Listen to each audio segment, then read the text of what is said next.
Okay, so you've been learning Python. You got the syntax down, you get the concepts, but now you're at that point, right? That moment where you have to go from just knowing Python to actually building stuff with it. Well, let's build that bridge. This is your roadmap to get you from knowing to doing. This quote just hits the nail on the head, doesn't it? It's so true. We've all been there, stuck in what I call the tutorial trap. You feel like you're being productive because you're watching hours of videos, but you're not actually writing your own code.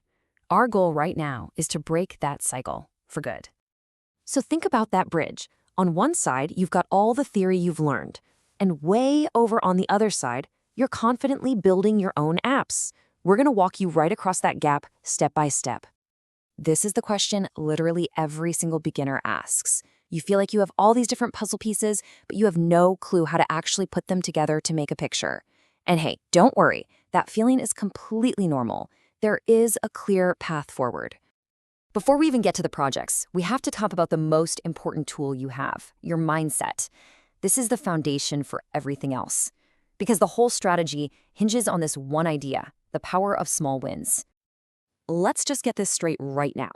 Your first project is not going to be the next big social media app. And you know what? That is perfectly okay. The goal isn't to create some masterpiece. The goal is to build momentum, to get a win on the board, and to prove to yourself that yes, you can actually make the computer do something. This is such a crucial mindset shift. So many beginners think their first project needs to be this big portfolio piece to impress someone. Forget that. The real goal, the only one that matters right now, is to finally make programming logic click in your own head.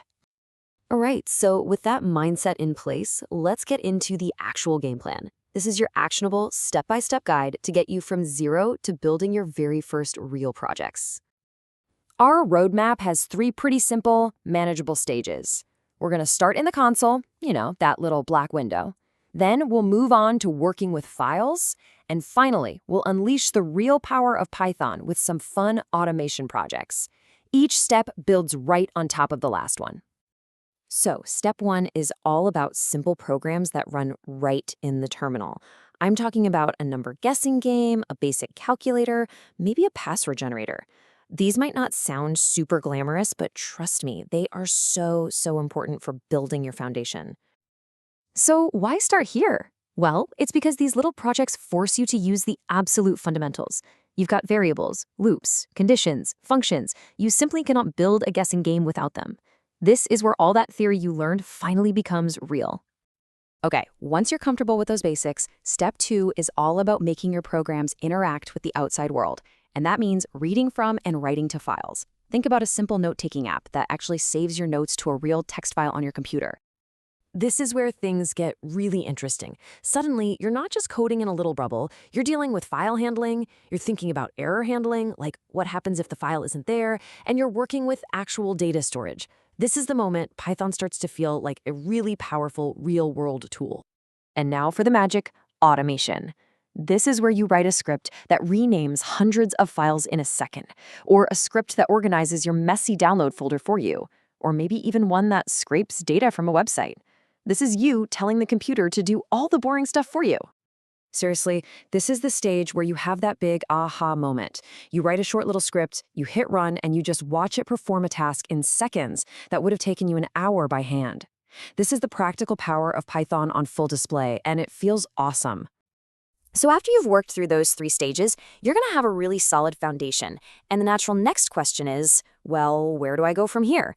Now it's time to choose a path and start to specialize a little bit. Now, here is probably the most important piece of advice for this stage. Pick one path. I'm serious. Don't try to learn web development on Monday and data science on Tuesday. You'll just spread yourself way too thin. The goal here is to go deep in one area, not shallow in 5. This just gives you a little starting point. If you're interested in building websites, you're going to want to look at things like Flask or Django. If data science is what gets you excited, then you can't get away from pandas and NumPy. Having a direction just gives you so much focus. Okay, so we have a roadmap, we have a direction, but let's talk about the learning process itself, because how you learn is just as important as what you learn. The common mistake is to just keep chasing the next advanced tutorial, but the right way is different. You want to keep building small things. Don't just copy and paste code. Really try to understand it. And maybe most importantly, You have to embrace errors.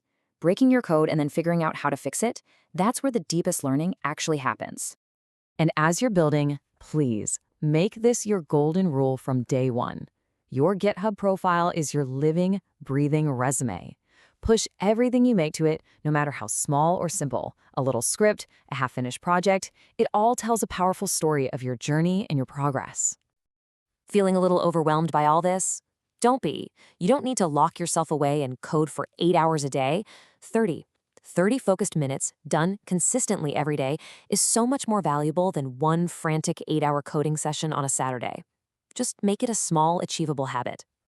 And that little 30-minute habit leads to this critical insight. Look, motivation is a feeling. It's fickle. It comes and it goes. But consistency, that's a system that you build. And that system makes sure you're making progress even on the days you just don't feel like it.